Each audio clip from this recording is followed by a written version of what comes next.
एक बार राजा पांडु अपनी दोनों पत्नियों कुंती तथा माद्री के साथ आखेट के लिए वन में गए। वहां उन्हें एक मृग का मैथुनरत जोड़ा दृष्टिगत हुआ। पांडु ने तत्काल अपने बाण से उस मृग को घायल कर दिया। मरते हुए मृग ने पांडु को शाप दिया, राजन, तुम्हारे समान क्रूर पुरुष इस संसार में कोई भी नहीं होगा। तूने मुझे मैथुन के समय बाण मारा है, अतः जब कभी भी तू मैथुनरत होगा तेरी मृत्यु हो जाएगी।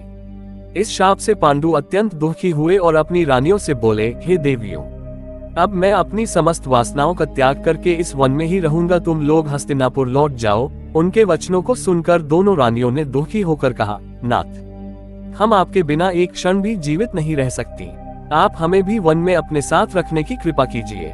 पांडु ने उनके अनुरोध को स्वीकार करके उन्हें वन में अपने साथ रहने की अनुमति दे दी। इसी दौरान राजा पांडु ने अमावस्या के दिन बड़े बड़े ऋषि मुनियों को ब्रह्मा जी के दर्शनों के लिए जाते हुए देखा। उन्होंने उन ऋषि मुनियों से स्वयं को साथ ले जाने का आग्रह किया। उनके इस आग्रह पर ऋषि मुनियों ने कहा, राजन, कोई भी निसंतान पुरुष ब्रह्मलोक जाने का अधिकारी नहीं हो सकता, अतः हम आपको अपने साथ ले जाने में असमर्थ हैं। ऋषि मुनियों की बात सुनकर पांडु अपनी पत्नी से बोले, हे कुंती, मेरा जन्म लेना ही वृथा हो रहा है, क्योंकि संतानहीन व्यक्ति पितृ ऋण, ऋषि ऋण, देव ऋण तथा मनुष्य ऋण से मुक्ति नहीं पा सकता। क्या तुम पुत्र प्राप्ति के लिए मेरी सहायता कर सकती हो? कुंती बोली, हे आर्यपुत्र, दुर्वासा ऋषि ने मुझे ऐसा मंत्र प्रदान किया है जिससे मैं किसी भी देवता का आह्वान करके मनोवांछित वस्तु प्राप्त कर सकती हूँ। आप आज्ञा करें, मैं किस देवता को बुलाऊं? इस पर पांडु ने धर्म को आमंत्रित करने का आदेश दिया। धर्म ने कुंती को पुत्र प्रदान किया जिसका नाम युधिष्ठिर रखा गया।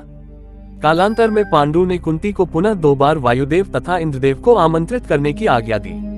वायुदेव से भीम तथा इंद्र से अर्जुन की उत्पत्ति हुई। तत्पश्चात पांडु की आज्ञा से कुंती ने माद्री को उस मंत्र की दीक्षा दी। माद्री ने अश्वनी कुमारों को आमंत्रित किया और नकुल तथा सहदेव का जन्म हुआ। एक दिन राजा पांडु माद्री के साथ वन में सरिता के तट पर भ्रमण कर रहे थे। वातावरण अत्यंत रमणीक था और शीतल मंद सुगंधित वायु चल रही थी। सहसा वायु के झोंके से माद्री का वस्त्र उड़ गया। इससे पांडु का मन चंचल हो उठा और वे मैथुन में प्रवृत्त हुए ही थे कि शापवश उनकी मृत्यु हो गई। माद्री उनके साथ सती हो गई, किंतु पुत्रों के पालन पोषण के लिए कुंती हस्तिनापुर लौट आई।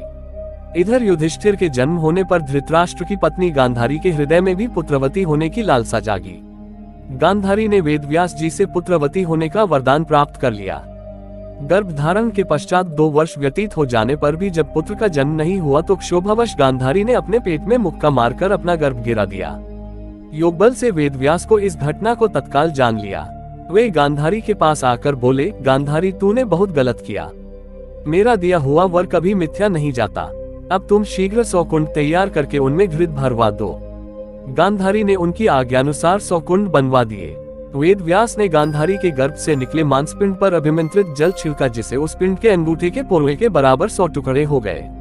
वेदव्यास ने उन टुकड़ों को गांधारी के बनवाए 100 कुंडों में रखवा दिया और उन कुंडों को 2 वर्ष पश्चात खोलने का आदेश दे अपने आश्रम चले गए। 2 वर्ष बाद सबसे पहले कुंड से दुर्योधन की उत्पत्ति हुई। दुर्योधन के जन्म के दिन ही कुंती का पुत्र भीम का भी जन्म हुआ। दुर्योधन जन्म लेते ही गधे की तरह रेंकने लगा। ज्योतिषियों से इसका लक्षण पूछे जाने पर उन लोगों ने धृतराष्ट्र को बताया, राजन, आपका ये पुत्र कुल का नाश करने वाला होगा, इसे त्याग देना ही उचित है। किंतु पुत्रमोह के कारण धृतराष्ट्र उसका त्याग नहीं कर सके। फिर उन कुंडों से धृतराष्ट्र के शेष 99 पुत्र एवं दुश्शला नामक एक कन्या का जन्म हुआ। युवा होने पर सभी राजकुमारों का विवाह यथायोग्य कन्याओं से कर दिया गया। दुश्शला का विवाह जयद्रथ के साथ हुआ।